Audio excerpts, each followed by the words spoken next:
Van, I can't put my finger on it, but since the holidays, something about you has changed. Hey, it's a new year, new me. What is up? Gosh, goodness gracious. Good evening. Hi, Say Wong. You and I giggling in the comments together. He says, greetings from Sac Anime. I don't think he can hear anything. Oh, my goodness. I didn't realize he couldn't hear any of that. Oh, my gosh. So hi Matt, hi Say Wong. What's up? What's up, Matt? Pardon me for my cough and my sniff. I totally said a joke and everything, and I forgot you couldn't hear me. I am at the end of the flu. It's not COVID. I took 2 tests. But yeah, so excuse for my occasional sniffle or cough. So I apologize ahead of time. I said, Van. What's up, Alex? Hi, Thomas. Hi, Alex. I said, I can't put my finger on it, but something about you has changed since the holidays. That's what I said. Yeah, and I said it's a new year, new look. Hi, Rick. Yep. Rick, what is going on? Thank you. I'm sorry. That was my. I don't have a quick mute. Like I have to mute my whole thing. Look how big this thing is. It's like. It is gigantic. Shows you how fat my head is. Holy goodness! It's Soundwave. Yeah, that was one of my holiday gifts. I didn't say that though. I did not. So, how was your holiday, sir?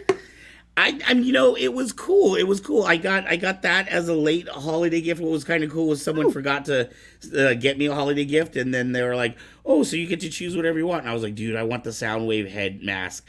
And then I got it, but then they had got me a Christmas gift that they forgot about. So I got 2 Christmas gifts. Woo! My holidays were good. I like always getting to see family and hanging out. Like my sister lives 40 minutes away, but we don't get to see each other a whole lot. So that was really nice to hang out with her. Right. Yeah, as you know, and many on our of the hosts on our channel know, I came down with a really bad flu this week. I was in bed for 3 days straight, so I did not feel good. Basically, just resting and not doing anything. Anyway, so. I want to give a quick shout out to Say Wong, who is at Sac Anime right now. Say Wong is our resident our reporter for the anime scenes. So Sac Anime is going on right now actually it's finishing up right now for all of you people that had fun out there this weekend. I'm trying to get caught up on all these messages. I can see you thinking. Well, I hope all of you watching right now, I hope all of you had a good holiday, and I'm glad to be back. Are you glad to be back, Van? I am. I almost didn't even know what to do with myself. I was like, oh my gosh, it feels like forever since we've been. It's only been 2 weeks, but it just feels like so much longer. It's like especially last week, Sunday night, and I was so sick. I was just like, I am so relieved I didn't have a show because I was so sick. Right. The last Sunday night. I'm glad to be back. I ended up coming on with anyways. Fours took the floor time the last 2 weeks, so I joined him last week. Hi, John. John from our Hearts of Kyber show and our new show Beatdown. What is up, yo? I'm excited to be back. We are starting this year off with bangers, girl. Bangers. Woo! We're starting off with our we do nerdy news first before our flow. Yeah, I'm really excited about the flow because it's a compilation. You're just I know you're very excited, but first and foremost, nerdy news. This is Meto with your nerdy news. We didn't get the music this time. I played it. Oh, did you? There you go. Okay, I did play it. All of you at home probably heard it twice. All right, so nerdy news. First in the news is Bad Batch Season 2 premiered. Yes, it did. Did you watch it? 2 episodes. I sure did. I'll tell you what, I wasn't... Tony, the commander, is in the house. What is going on? Oh, hi, Tony. the first season that came off, it was a little bit hard for me to get into. But as I decided to give it a fresh look, and I'm actually really enjoying the 2 episodes that they had out. What about you? Did you get a chance to watch it? I have not had a chance to watch it yet, even though I've just been like in bed sick. I don't watch. So I have an agreement with my husband, y'all. Okay, we don't watch things usually without each other. The only thing I can think, there's only like 2 shows I can think of that I ever watched without him, and one of them I know he's a little bummed about, and that was Supernatural. So I watched the entire series, and I told him, I was like, I will watch it with you again. But right now we're making our way through Doctor Who. That's our big one that we're trying to get through. We're on Peter Capaldi's run, so we're getting there. All right, so that premiered, and that's really exciting. A lot of people wanting that Star Wars content, you know. Yeah. Next, it's been a little while. Last of Us premieres. So those of you who like gaming and liked The Last of Us, the show is premiering on HBO January 15th. Ooh. There is an article in the description below, both on Bad Batch and The Last of Us, and it talks about the chemistry between Pedro Pascal and Belle Ramsey, who plays Ellie. We all know Pedro Pascal. You know, he's the Mandalorian. Right. Everyone recognizes him from that. And then Belle Ramsey, if you think she looks familiar, but you can't put your finger on it, she's from Game of Thrones. And so that is where a lot of people actually recognize her from. Okay. And according to the article, they've got great chemistry and it works really well. And I think they're both kind of dead ringers for the characters in the show. And if you guys want to catch up on Last of Us, the story itself, Force did a playthrough of it on our channel. So go ahead and check that on our channel if you would like.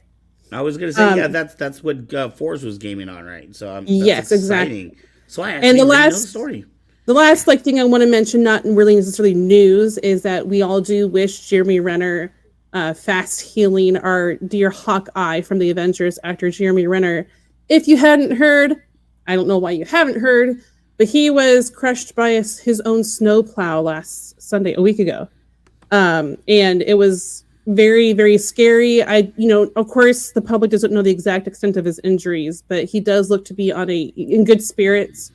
His Instagram shows him thanking his ICU workers and even like his mom and sister helping him feel better on a rough day and stuff. So, best wishes to Mr. Renner on his healing journey. And that's just like a real superhero. He was out actually trying to help somebody else. I think it was his family member trying to plow out their car, get the snow out of the way. Right. That is your nerdy news for the evening. Next, sir, is our Flow of the Show.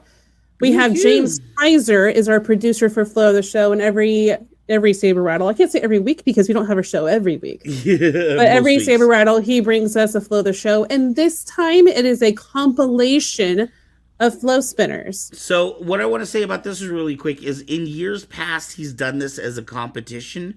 So he would have, and I think it happens at the end of the year, but the competition was called Spin Wars, which is why the name of this video is called Spin Wars.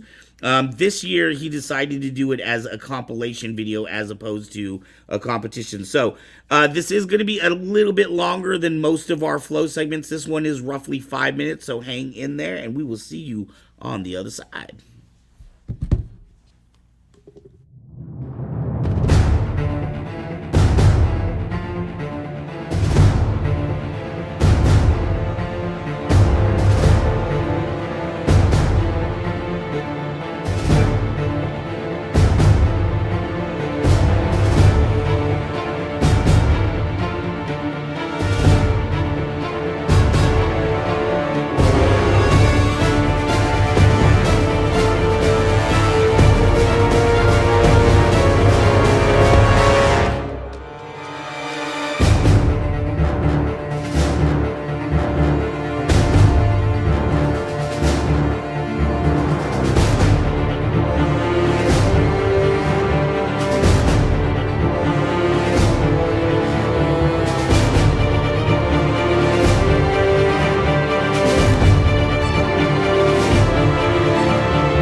Nice. Woohoo! That was Spin wonderful. Wars. I love that he works with everybody. There are people that will call him and ask him for help and stuff. So you can see that there are people at different levels there. But James Kaiser, that is James Kaiser, aka Darthcephalus. Thank you very much for bringing that to us. Yes, thank you very much. And now next, sir. Next, I am very excited about this. This is a fantastic way to start this year. Both of the next gentlemen that we're about to have on the show, we have had on the show before, but we have not had them together. What's interesting about tonight is it's a kind of a meeting of two different worlds.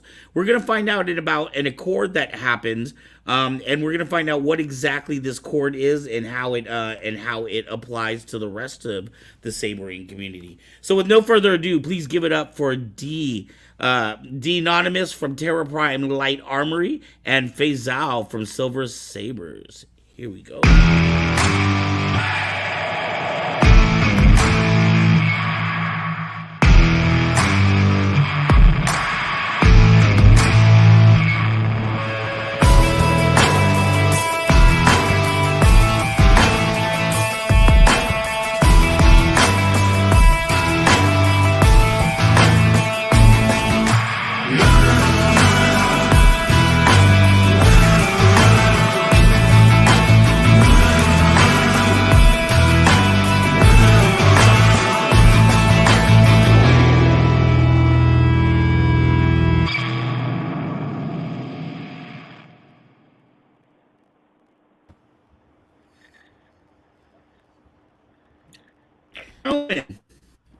Hello. Uh-oh. Hi, guys. I thought we were having audio problems there for Zane. No, we're good. How you doing, Faisal? I'm very well, all right, thank we got you. your audio. Darth Nonymous. How's it going? I am fantastic. First off, I want to say, Faisal, thank you for staying. I know it's like 3 a.m. where you're at right now, so I want to thank you for staying up later to talk to everybody about this. I think this is going to shed a lot of light and be very helpful for the entire Saber community. So why don't we start? Why don't we start with Darth Nonymous? Why don't you open up? Why don't you tell people a little bit about who you are?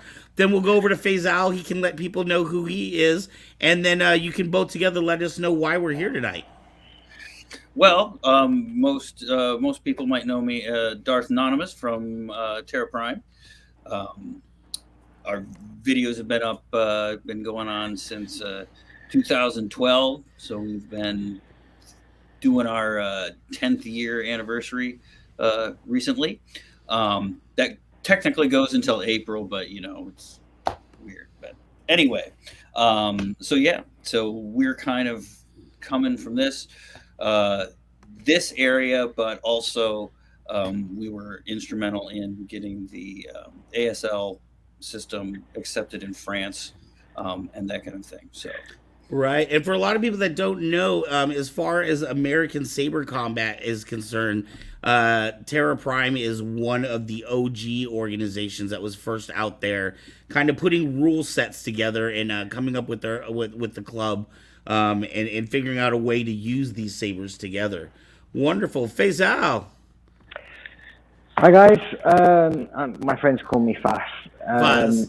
And I'm the head coach at the Silver Sabres Combat Academy. And gosh, I guess thanks to Chad, we had this amazing idea that we were going to do this lightsaber thing, and that's what we've been doing since 2015. Ask me questions. Well, what exactly is this accord, and how is this different? What does it change about things? Does it kind of make a more uniform set of rules, or what exactly does this do for us? No, it does not. It's not something that requires anyone to conform. It doesn't require anyone to do anything that they don't want to do. It simply sets out. Between us, we've got a lot of data now, we've been operating, classes and tournaments for 10 years on both sides of the pond. And we've got friends and networks, and we've been talking to people for all this time. And we sort of see that as much as there are a lot of differences in the way that different people want to do lightsabers, right? And vive la différence, you know, it's a beautiful thing to see. But there are some certain things that keep coming up that everybody wants to address. And the Accords were kind of a way of reaching out and forming a network without having to give up your right to just be who you want to be, the way that you want to do it. Right. Yeah, there has to be a way we can form a community without forcing uniformity on the situation. Right. And you know, I was trying to work along the lines of getting a particular rule set out to as many different schools as possible. And, you know, for years, we worked to some extent, and, you know, lots of new ideas formed from that. But the idea itself that there was going to be a rule set for lightsabers, it was ludicrous. Right. It's just never going to happen. And when I let go of that idea, the obvious next step was to just say, well, who else is out there who's in the same boat? And a couple of folks said that I just needed to get in touch with Chad. And I spoke to Chad about it, and he goes, here's a document I prepared a few years ago. That was it. We sat down and we worked through it. I mean, you know, most of it was there. We just needed to make it current and presentable. Yeah. So really quickly, Mez, you there? See if there's. I think we're having an audio problem with Faz. I'm not sure. I hear like a clicking sound when he speaks, but it seems like when he stops speaking, I don't hear it anymore. I wanted to go over to Darth Nonymous really quick while you guys are working on that. It may be on Faz's side because I only seem to hear it when he actually speaks. But what exactly was this huge document that Faz is talking about? And well, yeah. So what Faz is referring to is we have, ever since we started way back, one of our goals, one of our stated missions has been to, you know, build community, develop this thing as an activity, as a sport, as a martial art, all of this kind of thing. And you know, as we grow and as more and more people do this, all of a sudden you get all these little kind of islands and that kind of thing that people kind of gravitate towards. So right. So you have kind of like you have different phases of popularizing something where it first needs to diversify, and then, you know, it kind of settles down, and then something you try to find that kind of common thread between everything. So right. This was really something that we were trying to, you know, that we were building up internally. The document was to try to get other groups involved in it as well. When Faz and I started working on this, it morphed into the Saber Accords. And to kind of answer the question a little bit like more succinctly about what it is it's like a treaty, right? It's not something that it's not a set of rules that you have to abide by. It's a set of things that you either agree with or you do not agree with. Okay. And the reason we want to do that is because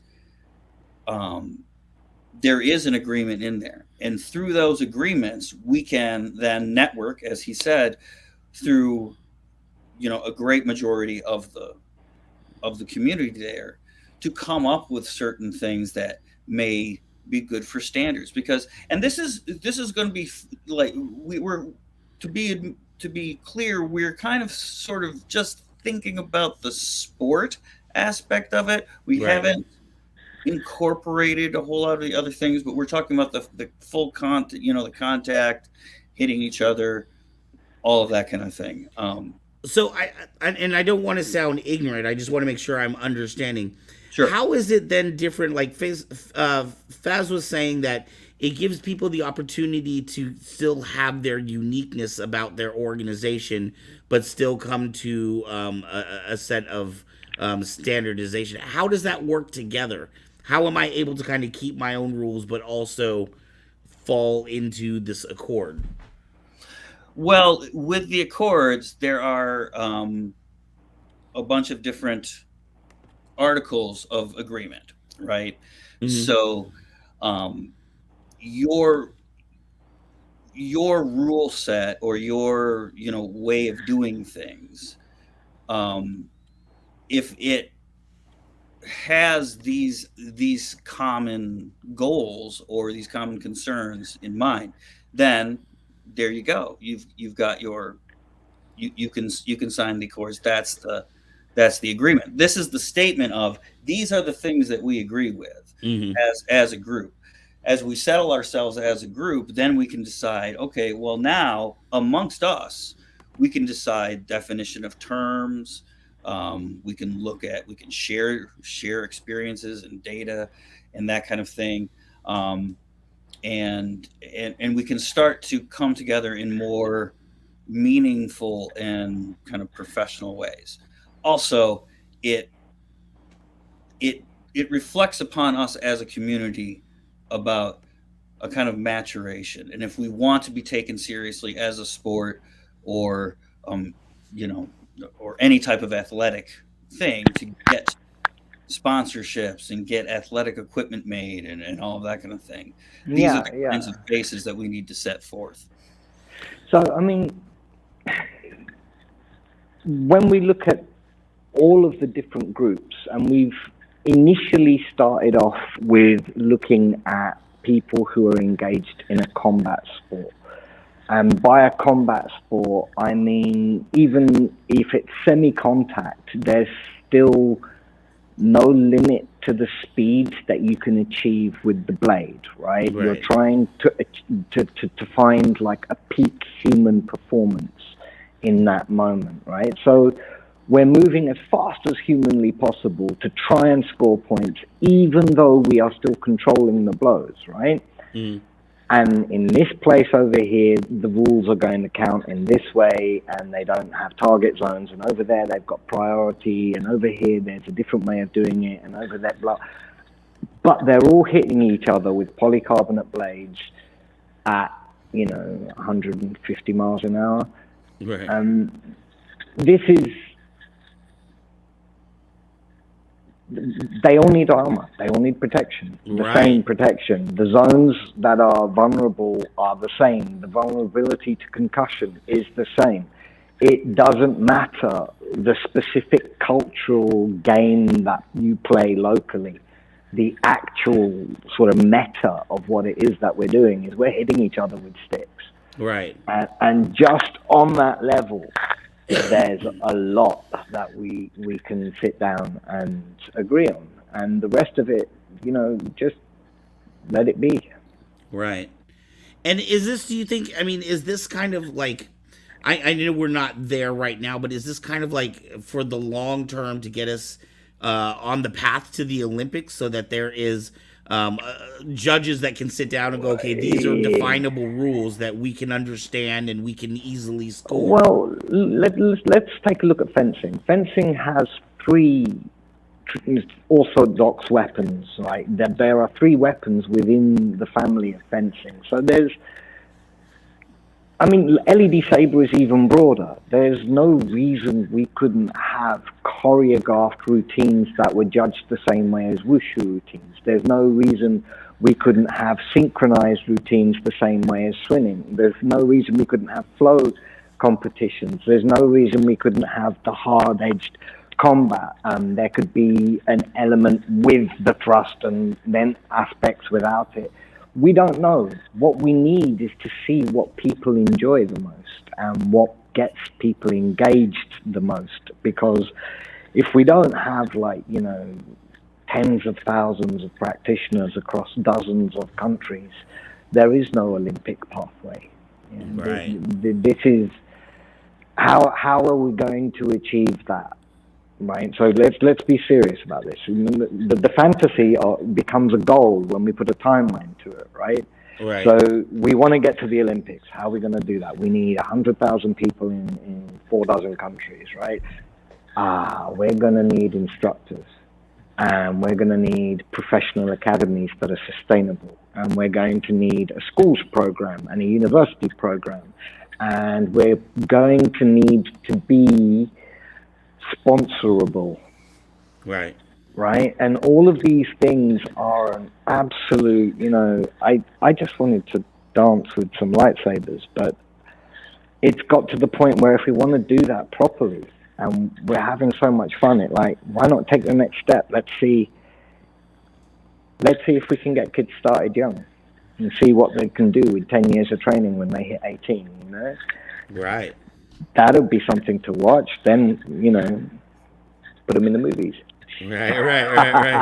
And to be honest, the whole point that me and my partner Matt started TPLA with is sword styles, as they are more the same than they are different, right? And we arrive at what we come up with together. He's from a Western European background. I'm from a Chinese background. Those things come together. We find what is common, and we take those, and we put it forward. And that's what we're really trying to do here. Find the things that are common. Right. I think that Tony in the comments gave the points. I'll read them off here. So these are the points of agreement that we have, that we recommend everybody go and read the document and check out, because it goes into detail there. But number 1 is safety, diversity, autonomy, professionalism, sportsmanship, and fair play. All of these things are key to any type of competitive anything. Right. So quickly, autonomy is the ability to make my own or use my own set of moves. Right. How does you autonomy to be your own to be your own entity? Right. How does autonomy and diversity work together? If let's say at your organization you allow anybody of any weapon type. Okay, that's actually a good example. When I had my storefront and we used to do Saturday battles, our rule set said that a cross guard could go against a pole. Dual sabers could go against a single saber. We didn't have a rule set, but when we go to, say, Lightspeed has divisions where it's cross guards can only fight cross guards, and dual wielders can only fight dual wielders. How does that work when we're looking at diversity and autonomy? Well, when we're talking about diversity, we're talking about diversity of method, right? Of background, and then, of course, the diversity of people, right? We want a diverse group of people. So one thing that FFE goes by and that we're very big on is that we don't have gender divisions, right? Now, other organizations do. We don't. Right. That just because they don't doesn't mean that they're not following diversity. They have a way for both genders to compete, to there, and it just goes on there. All of the diversity, key points. We want as many people as want to do this to be able to do this. Right. But I mean, so what Van was asking also was Ark. Sorry.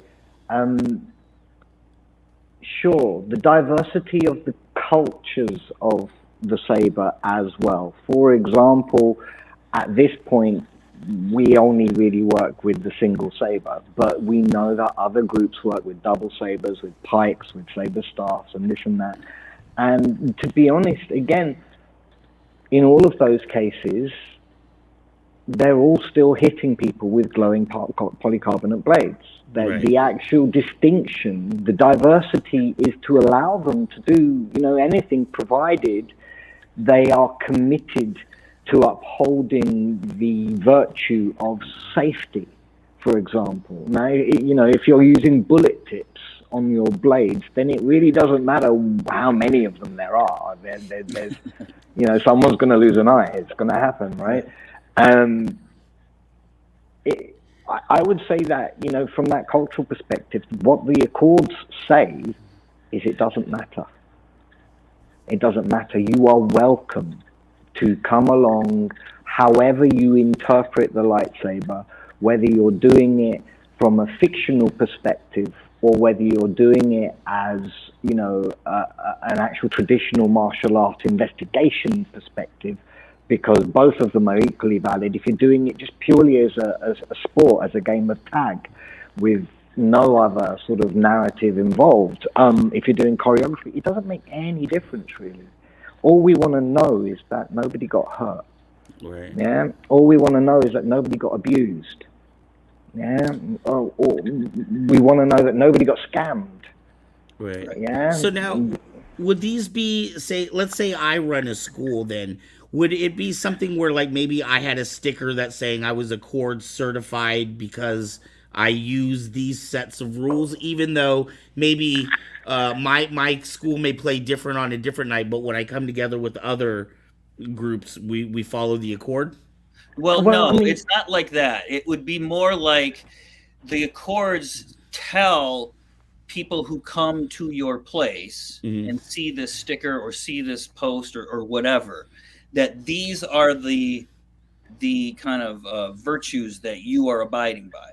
It doesn't have anything to do with specific rules or anything like that. So if you are abiding by the Accords and you're walking in and you see that on the wall, the person who's looking at that will know, okay, well, these people are concerned about safety. They're concerned about fair play. They're concerned about professionalism and getting all these things. These are all the things that people look for when they look for sporting organizations, martial arts schools, what have you. This Right. would be a way that you could inform those people that, whatever method you're using, you are thinking of these things as you are presenting it. Oh, sorry. Go ahead, Faisal. Well, we've also got, clients. Clients can go to the Saber Accords page and find, a credible service provider local to them, right, by accessing there and seeing these are people who will, if they've made a commitment to professionalism, the chances are they will have professional indemnity and public liability, and they will have, insurance and training and these things, because those are the things that we encourage people to do by saying in the Accords, these are the kinds of things you want to have in place if you want to work with the public, if you want to work with schools or with vulnerables or anything like that. And again, that comes in with the diversity. And we know that the lightsaber is just a wonderful way to engage with people who struggle to communicate. Many different types of special needs are circumnavigated by just having fun with a lightsaber and playing some contact. Having those people involved as well, but to work with those people, you need qualifications. You need to just get a few, and they're not complicated. But you need to know where to go, and the people who want to get that service in for their clients, for their students and their patients, they need to know where they can go and ask. And then also, as an organizer of tournaments, I'm like, wait, who can I invite to my tournament? Right. And it's like, I would, over the last years, it's been a nightmare trying to keep track of which companies have started and which ones have folded and which ones have morphed and which ones have split and which ones what and blah, blah, blah. Right. It would be so much easier if there was just a centralized database of people even if you don't know them, you know if they've signed to the Accords, that at least you share these common points of culture with them. Right. And it might be worth getting to know them a little bit better. And is that kind of maybe a bigger picture? Like maybe a website where, if I'm living in New Mexico, I can go in and see if there's an organization near me or something that follows these Yeah, accords. and I liken it to like NATO, right? You have the treaty, and then you have the organization that kind of administers that treaty, Right. right? So first we have the agreement, and then hopefully we can form a group, that can help the majority of people, and then just like you said, we'll have a website with multiple resources on it, with all kinds of things that we can then really formally start working out. And really, it's difficult to put in, because there's so many possibilities. It's difficult to put into words succinctly. I mean, at the moment, we've got the website up already, saberaccords.com. Really simple. You can go there, you can read the actual text of the accords, and you can also, at this point, because it's so early in, that we don't have a filing system or a filtering system for all the different academies, because there's only a handful of them that have signed so far. But eventually that website should sort of morph slightly to become a more user-friendly, place where you can come and search for the resources that you're looking for. Yeah. Now, do you envision, is there a way, like, okay, let's say I'm a school, right? I'm out in California. I read your accord. I'm very interested in the accords. Thank you, by the way, Mez. There's a link down there to the Saber Accords for anybody who wants it. Thank you. In the comments. I like your accords. I'm trying to bring in students, so I'm going to say, hey, yeah, I agree with these accords. Is there any way that you guys, like, do they have to become certified, or is it more of an honor kind of a code thing that you will do your best to uphold these rules? Or right now it's an honor system type of thing. We understand that this whole thing is so very new. Even if people have the intent to do certain things, they may not have the ability at the time to implement them. We totally understand that. As things go on, once we get the bodies together and we get good dialogue going, lots of that kind of stuff will kind of rise to the top, I think. Right, and just in general, we do have a person here in the comments who is a wheelchaired person. Is there anything in these accords to address people with maybe different needs? Well, the diversity clause is right there, because we're very active in adapting stuff for Paralympics and Special Olympics. I know Faz is active in adapting things for special needs. You can speak to that, Faz. There's no reason that a differently abled person couldn't get involved. I mean, essentially, we're talking about a galaxy far, far away, right? Luke had a robot hand, and Darth Vader didn't have legs, really. Let's not even get into Darth Maul, right? so I mean, the point is, and the thing that I love about lightsabers is that it invites you to be creative and to use your imagination and to say there are no limits, right? So if somebody turns up with a wheelchair, it's down to us to find a game that works in the wheelchair, right? If you watch wheelchair fencers, my word, they don't lunge with their back leg, they lunge with their back arm like this, and they have arms like tree trunks, and they make complete clean lines like this. But obviously that's not going to work for lightsaber, because it's not really primarily a thrusting tool in that sense. The display of the light depends on arcs, and that's where the more photogenic aspect. So we would have to find a way. But I would say the thing to do is to turn up, get involved, and just start training. That out of the 8 cuts we teach, the only one you can't do in the wheelchair is cut number 4. Which is the vertical rising cut. Oh, you still got 7 other cuts that work perfectly well. certainly you could get involved in choreography. That would be amazing, right? That would be and again, the limit is your creativity, your imagination. If you can write a script that integrates a wheelchair, or if you could adapt a wheelchair to become part of a cosplay or something, right? Do it. Show us. You ask us, and our response is, what you got? Yeah. Bring it. Yeah. So that brings up something interesting, and I hadn't thought about these accords. Do they cover? Are they primarily for lightsaber fighting, or like you were just bringing up cosplay, or choreography? I mean, are there rules that would cover choreography as well? I've had time to think about it. And you see, in our academy, we don't do choreography. We kind of have a philosophy which says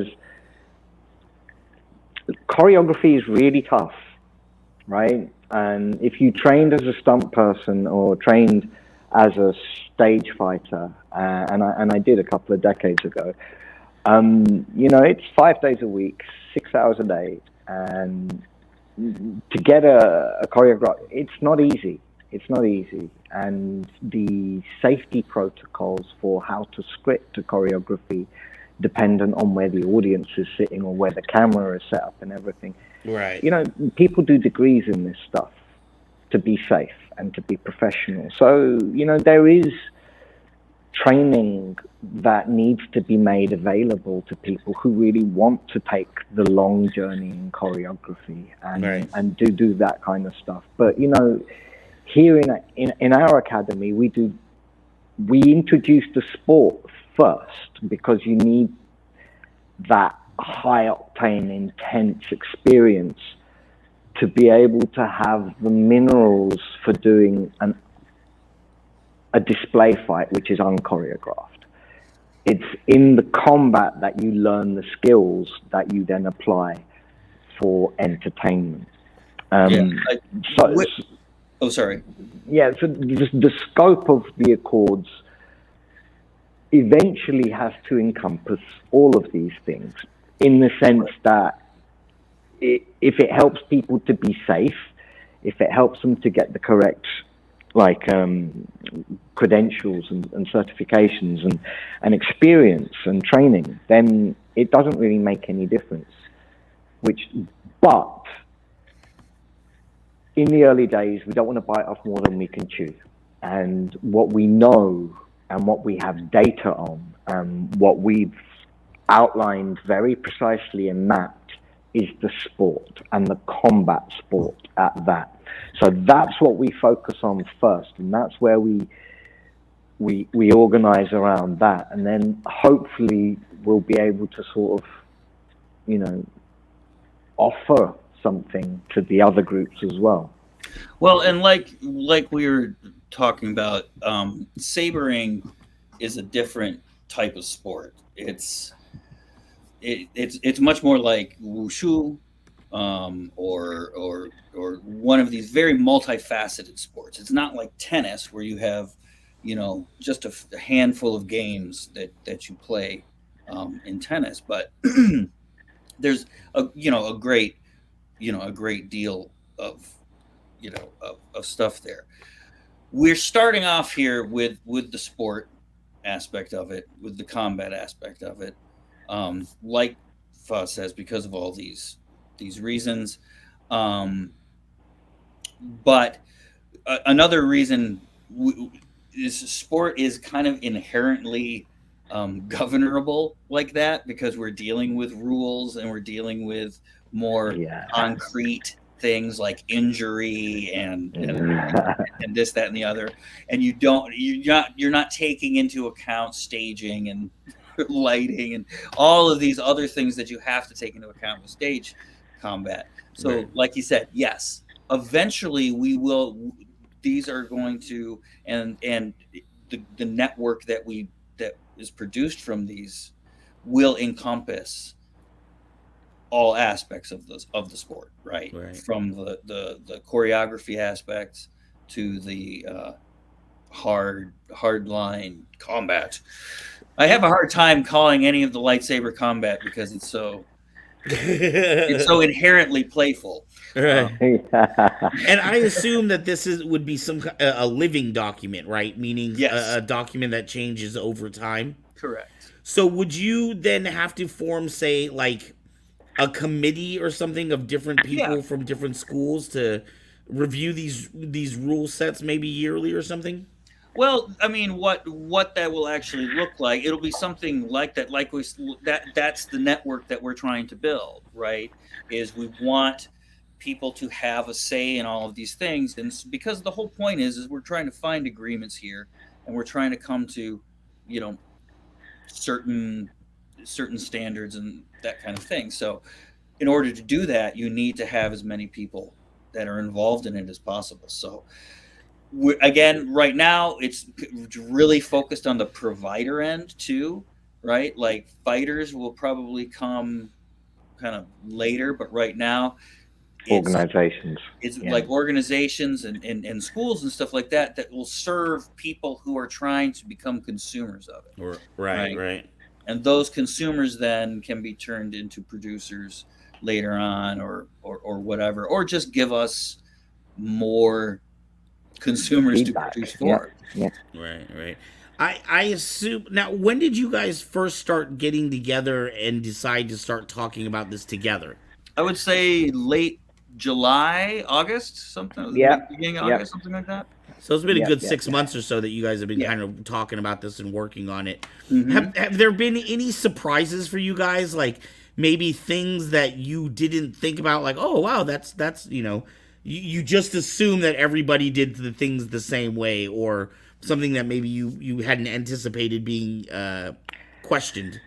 I think the biggest surprise was finding out that we weren't alone. Right. Yeah, that was the big surprise, because I was almost getting used to just the fractured nature of community. It was almost like, well, I couldn't see a way around that. And if you think about it, I was the Silver Sabres were working with the SSL in France. There was the LED Saber Open Tour a few years ago, and the TPLA were working with the ASL through the FFE in France. So technically speaking, we had both seeded rival sort of competitive formats in France. So, and then all of a sudden, here I am having a conversation with Uncle Darth, right? And it's like, it's surreal in some senses. So it was quite surprising, that despite the fact that there should have been friction, there was none. I don't want to see my students get hurt. I can't. I had one injury last year, and I didn't sleep. It's on me. It was nothing I could have done, right? It was just one of those things that the hit went through, and it bled overnight beneath the skin, and it was really horrific to look at. Yeah, no, I think we've all, and if you've been an instructor of this kind of stuff, you've had that experience. Somebody gets a serious injury doing this activity under your tutelage, and it's very difficult, if not impossible, to not take that personally. Yeah. It hurts. It hurts. Yeah. And not only does it hurt the individual who got whacked, it hurts the person who had the duty of care to that individual, and it hurts the community that loves that individual who sees them go down. Right. And and it's like, well. And in some ways, I think it kind of hurts the whole sport in general, because an outside observer may go, "Oh, that's not a very safe sport. I don't think I want to participate in that." Yeah. Right. What's up, Matt?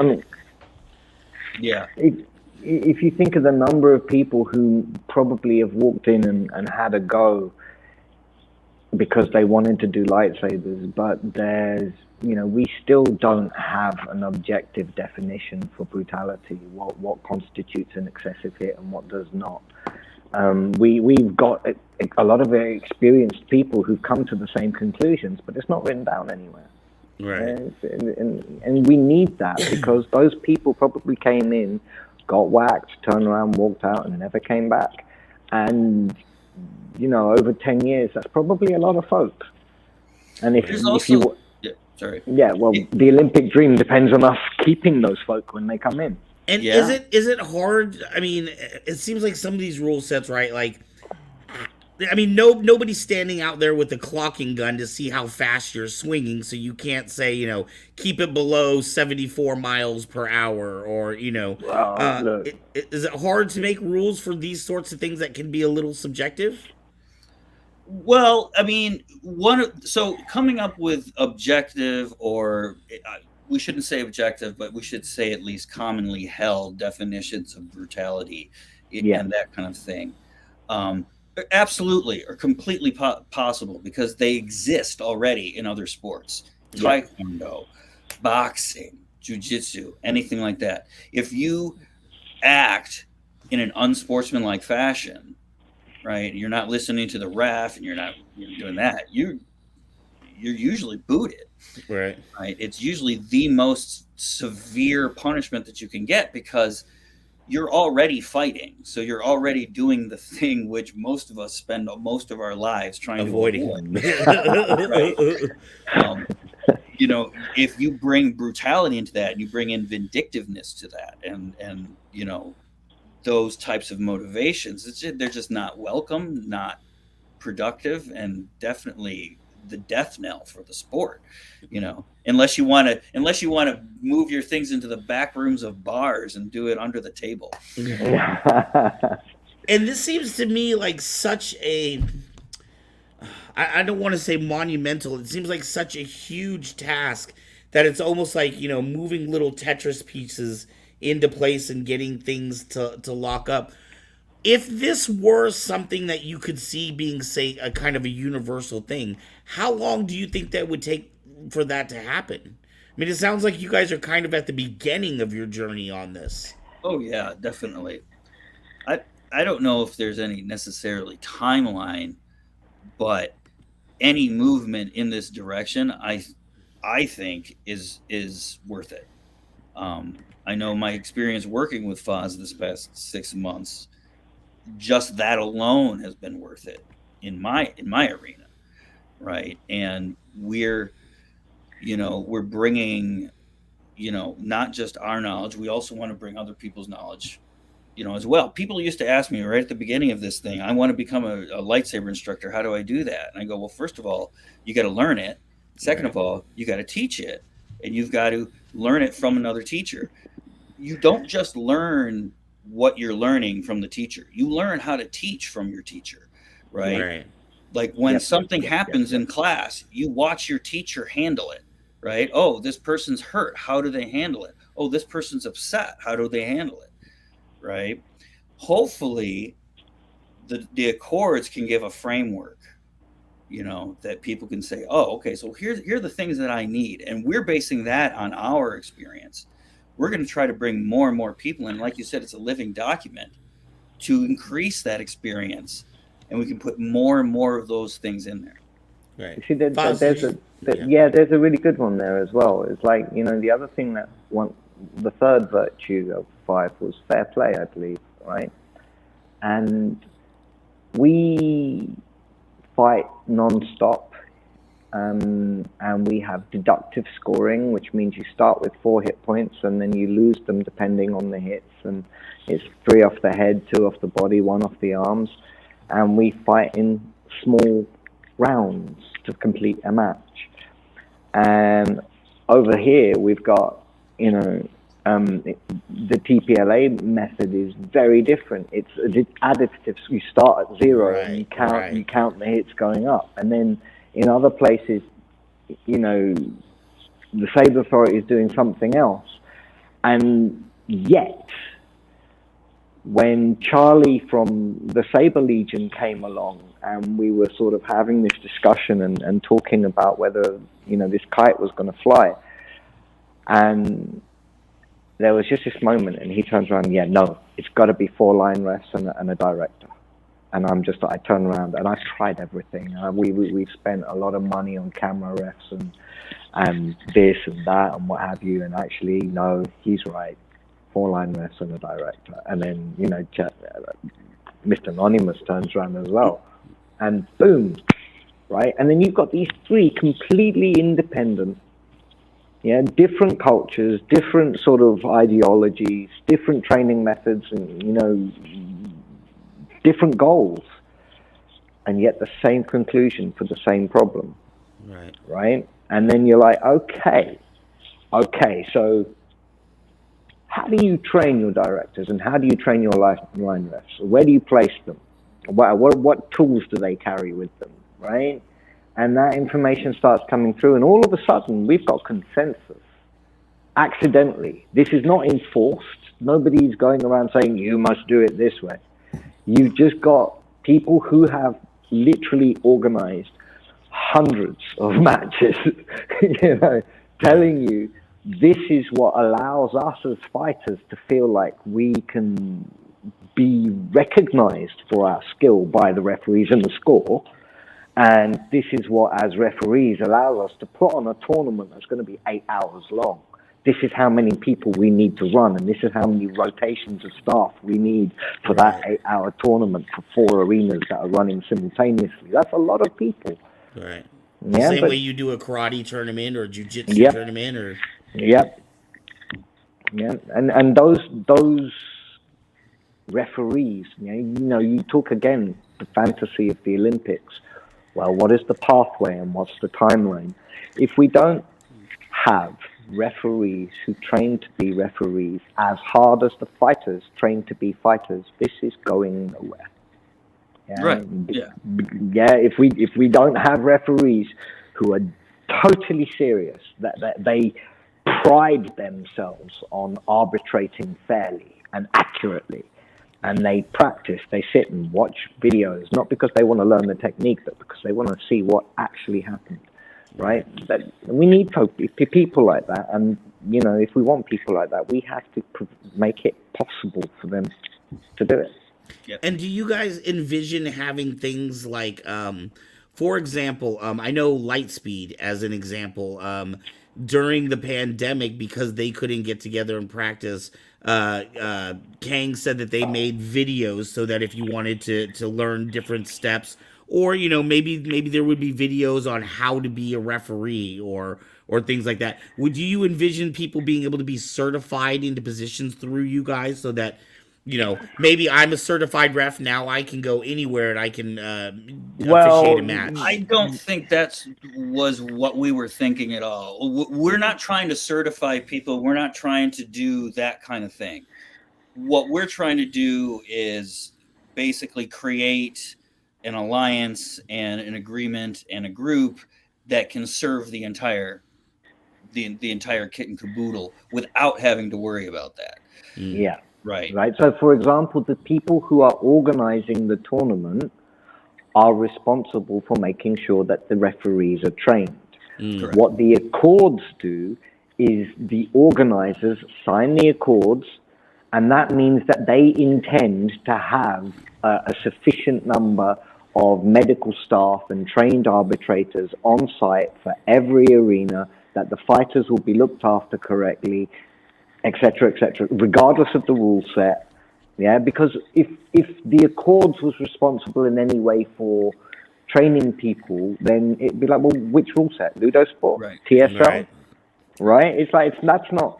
what we do is we say, look, are you sincere in your promise that this is a professional, fair, safe event? Right. So that it sounds like Saber Legion and Lightspeed could both fall under this accord, even though they play their game very differently. Absolutely. Yes. Okay. Well, that's look at us. I mean, from totally different things, and if we can build this particular cottage to accommodate both of us, believe me, we can do it for other people. Have there been any points where it was difficult to get away from your position, or has it been just taking time to think things through? For example, you were talking about how Charlie brought up the idea of having the 4 line judges. Has there been anything where somebody said, you know what, that's really not going to work for us? Like, we can't envision getting around this particular thing. Not yet. I don't think yet.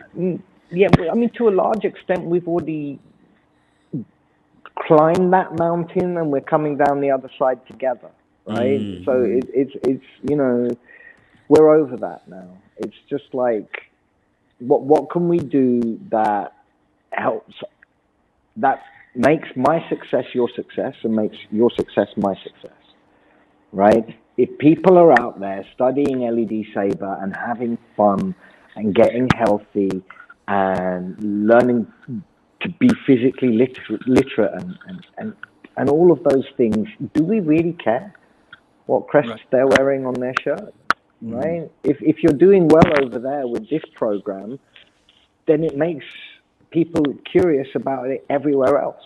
Right. Yeah, and then so everybody. So it would be more like they could come to the Saber Accords website or whatever that becomes, and they could see all of our videos of instruction. They could say, "Oh, let's see what these guys do. Let's see what these guys do." It could be a sampling of, But yeah, we definitely are not in the game for, certifying people cross organizations. That's part of the autonomy clause, right? We wouldn't do that. That kind of breaks that. Right. And how has it been bringing other people aboard? This has started off with the 2 of you, right? But I imagine there's more and more people that have kind of been involved in this group. Yeah, since we just brought it out, so it's pretty new. But yeah, we've got a few people. Yeah, I literally just had the German translation land on my desk yesterday. Wow. So, the French one will be in my hands shortly. It's just a question of inviting as many people as possible. And, everyone is welcome to say no if they're not interested. That's fine as well, and people who are like, we want to say yes, but we don't know how to. It's like, well, just say yes, and we'll show you what you need to do, right? I mean, the main thing is this: it's just, there are things that I got wrong for 5 years before I came across the correct method or protocol for whatever it was, whether it's, the correct mask to wear, for example. You need a fencing mask. Don't mess around with anything else. Don't waste your money. Just listen to the, Charlie, I agree.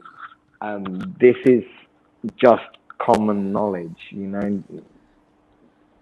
Just check it on the Saber Accords. We'll probably have a list of recommended armor that all of these different academies have agreed with.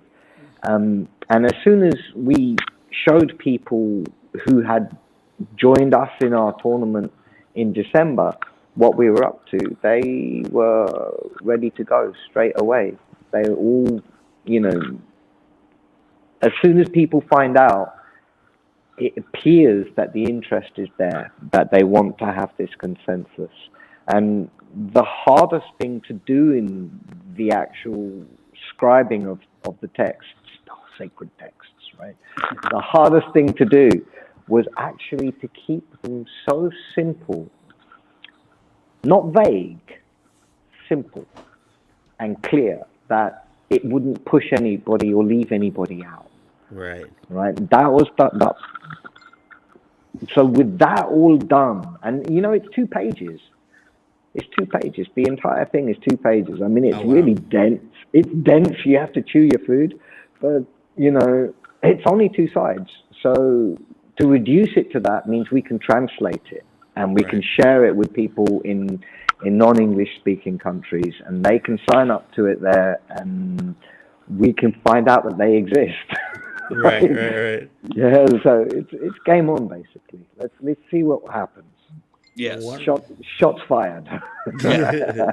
Yes. These are our first forays into the future here.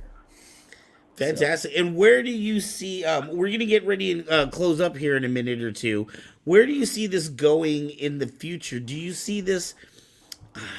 Do you see this being spread like something that you were really having to spread and push, or are more people kind of finding out about this? I mean, I know it's brand new, but I know you also have strong supporters like Tony Negron, who supports both of you guys. And really I've seen on I'm part of his LED sabering school group, and he's really been talking about it the last few days. I mean, it's quite nice, because Chad also, Darth Nonymous, I get confused, right?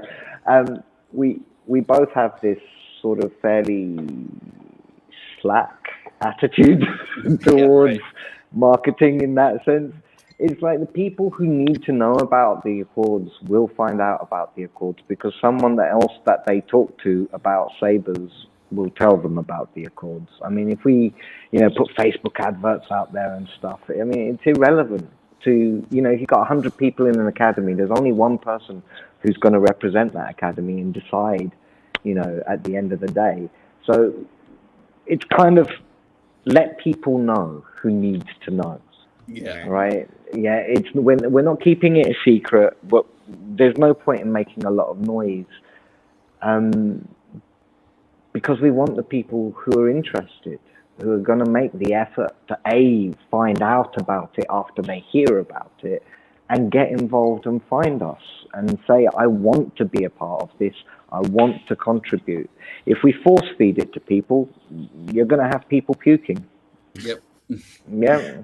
Right. People will reject it. That is a good way of looking at it.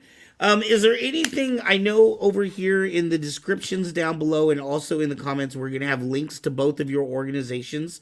There's also a link to the Accord itself. Is there anything else you guys want to leave people with, or things, something for them to chew on?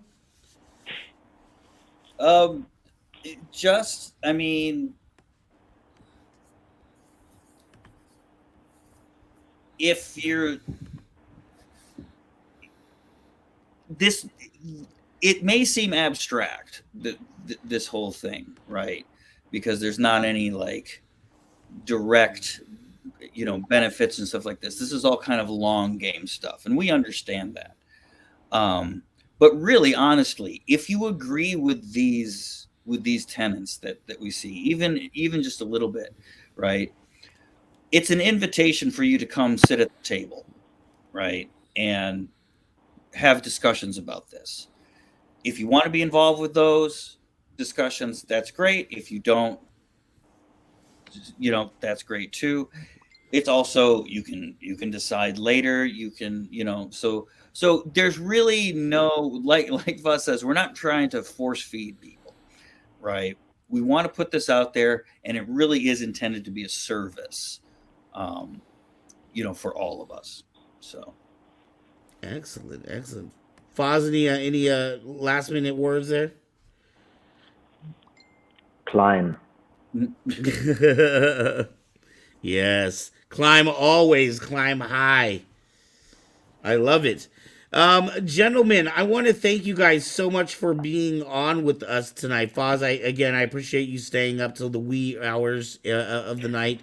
PlayStation fun. I also want to thank Tony Negron, who was the one that brought my attention to this and thought that this would be great for air. I think it's definitely cleared out a lot, and I think it can help a lot of Sabres who are kind of looking for a direction, particularly people that aren't maybe close to other Sabres. Maybe they're in their own area and they want to figure out, what's the best and safest way to do this so that they can play with their friends. Absolutely. Wonderful. Thank you, gentlemen, so much. I appreciate you, and you all have a beautiful evening. Thank you. Take care. Be well. Good night.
I really enjoyed listening to that.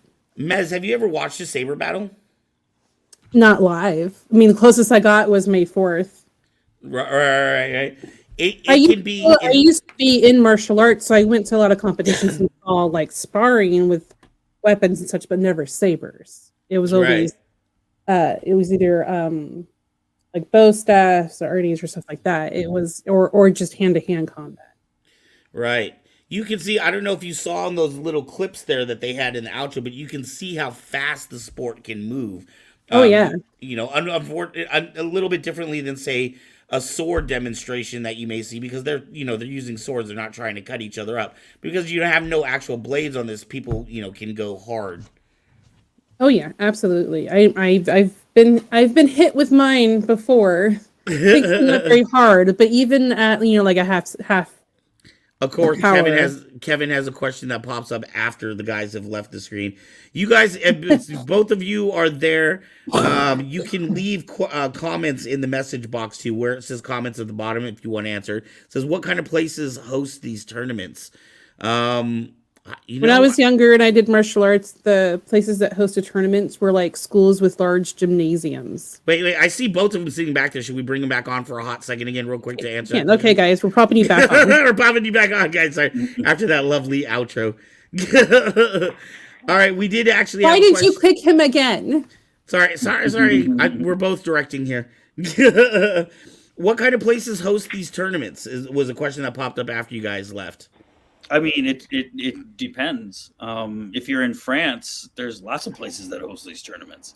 TSL hosts a lot of tournaments around. There's a lot of places to do these things. Right. Yeah. So I would say, Kevin, probably in your area, check your area. Now, Kevin is a producer on our show, so he lives in this area, so I can tell you exactly who to talk to. But we have TSL in this area. Lightspeed is down in Southern California. They have a lot of groups in California, simply because this is where it started. So there are, I know, Clockwork Alchemy is an event that Saber Legion puts on every year in San Francisco. So there are plenty of events. Oh, and then there's Combat Con in Vegas, which is not just lightsabers, but all sword type weapons in general. So there are different groups that will have these tournaments around, Kevin. All right. So thank you, gentlemen. I'm so sorry for that. No problem. All right. Take care. All right. I got them. Don't touch anything. Don't touch me. I'm not touching anything. All right. So I hope that helped you out there, Kevin.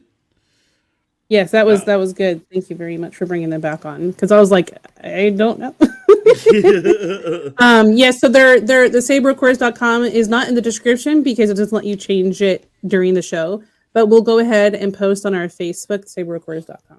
So excellent. And it is in the comments too. Yes, it is in the comments. It's just saberrecord.com. It's not anything crazy or special. It is special. Oh, okay. It is special, but it's not different or difficult to find. Yes. All right. So moving on, Kevin Hogan is another producer of ours, and he's actually in our comments. He is our convention connoisseur, and he is actually our first report back from the holiday season. Yay. So without further ado, thank you, Kevin Hogan. Hello everyone, this is Kevin Hogan from Northern California for an episode of California Comic-Con Adventures.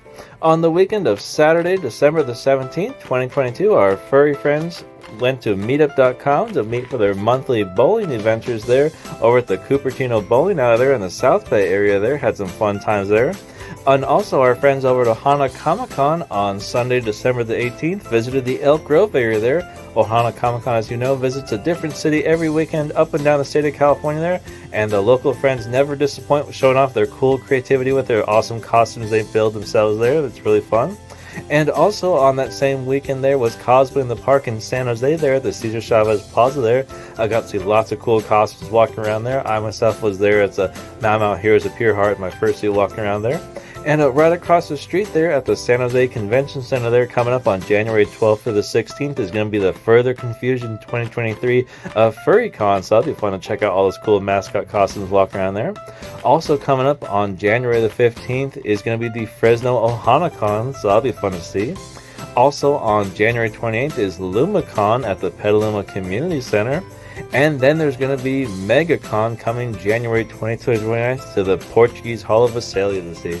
Well, thanks for watching. Hope you enjoy the picks, and we'll see you out there at the next Comic-Con.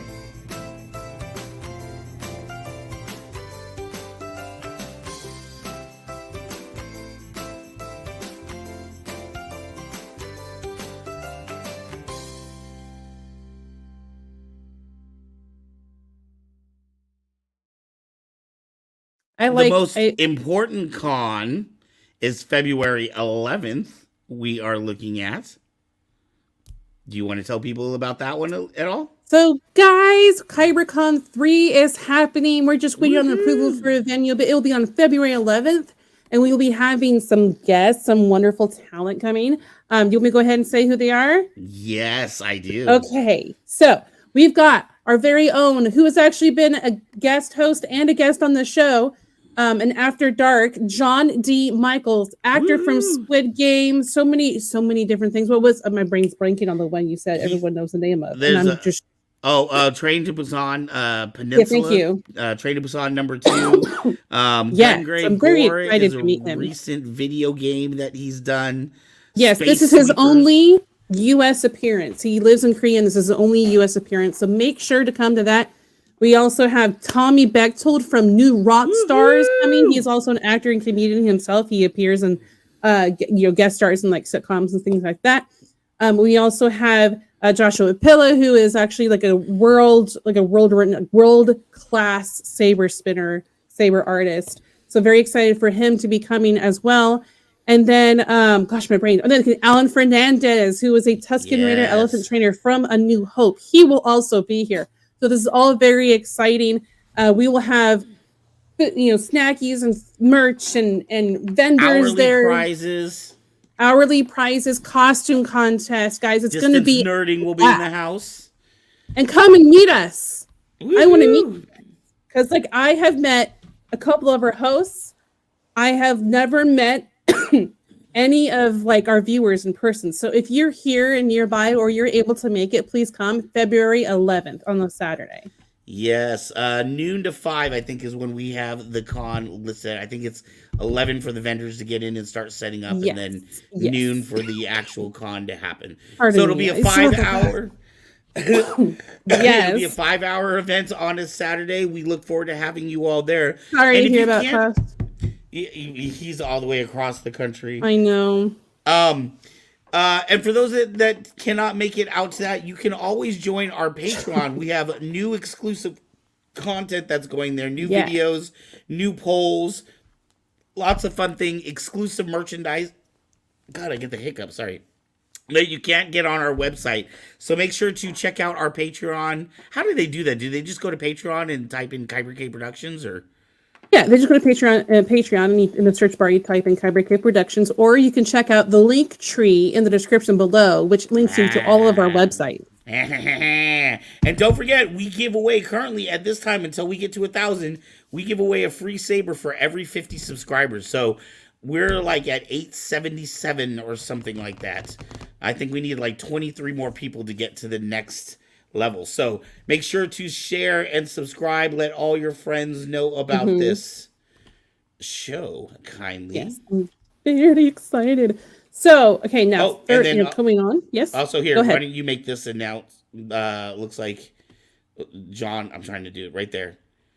So we have a new show coming up for you guys. It's called Beat Down. Yes. And you got TV, aka John, who will be on there giving some DJ spins and showing some saber battles as well. So, guys, that is very exciting. It's going to be some fun watching. We used to have, so if what I remember correctly, Kyber Cave Productions used to have videos of saber battles and actually some saber fighting, showing how to do forms and things like that.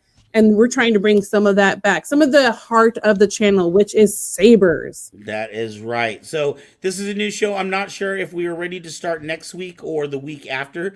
It will be a show that comes on Tuesdays. I'm not sure exactly what time, but that means that Kyber Cave will be up to 6 days a week of original content. Just think about when we first started, and I was like 2 shows a week, barely started, like it was just 2 shows a week on 2 days a week, and now it's like, well, bam! I know. Like the last 3 or 4 months. Was it May or April that you came on? April 28th was my first episode. April 28th. So we're coming up to a year.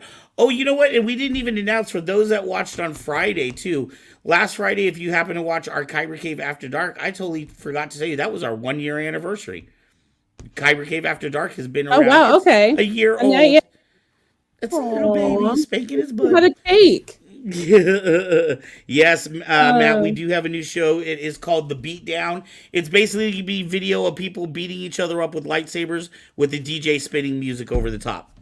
Can't really ask for more than that. DJ Wheelchair Beats. DJ Wheelchair Beats. Like, only no, okay. Fans, but only chairs. Okay, moving on, guys. When we finish out our show, we finish out with Talk of the Town. And it's, it's so fun. I'm so glad that we are back. I missed it. I mean, it was, it's always nice to have a break because, it's hours of editing. And for those who don't know, I had a big, huge computer, craziness happen this weekend. From Friday at, 7 p.m. until 2 a.m., I was trying to fix my computer. And the next, almost the entire next day, we found out what was wrong eventually, but I went as far as resetting my entire PC. And if you don't know what that means they wiped my PC. Oh, it was as if I got it brand new to try to fix what was wrong. And it turns out I didn't even have to do that, but we didn't quite figure it out until later. Graveyard, our host for Kyber Cave Gaming and After Dark, is actually the one who helped me figure out what was exactly wrong.